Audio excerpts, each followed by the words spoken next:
स्वतंत्र वीर सावरकर अपनी मृत्यु के 58 इयर्स बाद भी ये नाम आज की राजनीति में उतना ही रेलेवेंट है जितना रेलेवेंट क्रिकेट में थर्ड अंपायर है। चाहे चुनावी पॉलिटिक्स हो या फिर रेगुलर पॉलिटिक्स, राजनीति की गलियारियों में ये नाम बार बार गूंजता है। इस नाम से ही हमारे देश के लोग दो ग्रुप्स में डिवाइड हो जाते हैं। तो ऐसे एक विवादित व्यक्ति की जिंदगी पर आधारित कोई फिल्म बनेगी तो जाहिर सी बात है उस पर तो चर्चा होगी।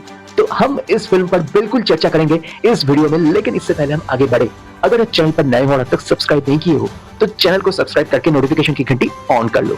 दोस्तों, ये कहानी शुरू होती है 19वीं सेंचुरी के अंत से, जहां देश में प्लेग महामारी फैलती है। ऐसे में वीर सावरकर के पिता दामोदर सावरकर इस महामारी से संक्रमित होते हैं। वो अपने परिवार से कहते हैं कि आप लोग मेरे नजदीक न आए, फिर एक कमरे में अपने आप को बंद कर लेते हैं। ये सीन कहीं ना कहीं मुझे कोविड टाइम की याद दिलाती। इसके बाद अंग्रेज उनको और कुछ और लोगों को एक साथ जिंदा जला देते हैं। बचपन में घटी ये घटना उनके दिलो दिमाग पर अंग्रेजों के लिए नफरत भर देता है। इसके बाद सावरकर बड़े होते हैं तो अभिनव भारत की स्थापना होती है, जहां उनकी मुलाकात बाल गंगाधर तिलक से होती है। अभिनव भारत का उद्देश्य आर्म रेवोल्यूशन के थ्रू ब्रिटिशर्स को उखाड़ फेंकना था। इसके बाद वो स्कॉलरशिप लेके इंग्लैंड जाते हैं, इंडिया हाउस से जुड़ते हैं। उसके बाद एक ब्रिटिश ऑफिसर की हत्या की कॉन्स्पिरेसी के चलते उन्हें काला पानी की सजा होती है। इसके बाद उन्हें अंडमान जेल से रत्नागिरी जेल में ट्रांसफर किया जाता है और उनको जेल के अंदर ही ये एहसास होता है बाकी जिंदगी जेल के अंदर काटने से या फिर फांसी पर लटकने से उनका जो अधूरा काम है वो पूरा नहीं होगा।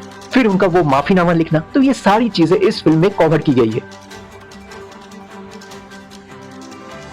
जैसे हमने बस्तर की नक्सल स्टोरी में देखा, वैसे ही इस फिल्म में भी चीजों को बहुत ही बेबाक अंदाज में दिखाया गया है। दोस्तों, father of the nation Gandhi ji को इस देश में भगवान का दर्जा दिया जाता है। इवन क्रिटिसाइज करने पर भी लोगों को जेल में डाला गया है। लेकिन इस फिल्म में बहुत ही बेबाक अंदाज में गांधी जी की नीतियों को क्रिटिसाइज की गई है। Randeep Hooda was outstanding in this character. Ankita Lokhande as Yamuna Bai also did very good job. Other actors also supported very well apart from जिन्होंने गांधी प्ले किया है। ये टिपिकल बॉलीवुड मसाला एंटरटेनर नहीं है, लेकिन इसके बावजूद भी जिस तरह से दर्शकों को मैंने सीटियां और तालियां बजाते देखा, उससे तो एक बात बिल्कुल क्लियर है, डायलॉग्स वर वेरी गुड। तो उसके लिए को राइटर रणदीप हुडा को भी क्रेडिट देना पड़ेगा और साथ ही साथ डायरेक्टर रणदीप हुडा को भी क्रेडिट देना पड़ेगा। This was his directorial debut और उन्होंने बेहतरीन काम किया है। Cinematographer Arvind Krishna's work deserves to be appreciated. एक गाना है जो ठीक ठाक मुझे लगा, तो ओवरऑल इमोशनल गानों से ओवरलोड नहीं किया गया है। And BGM also was good enough in this film.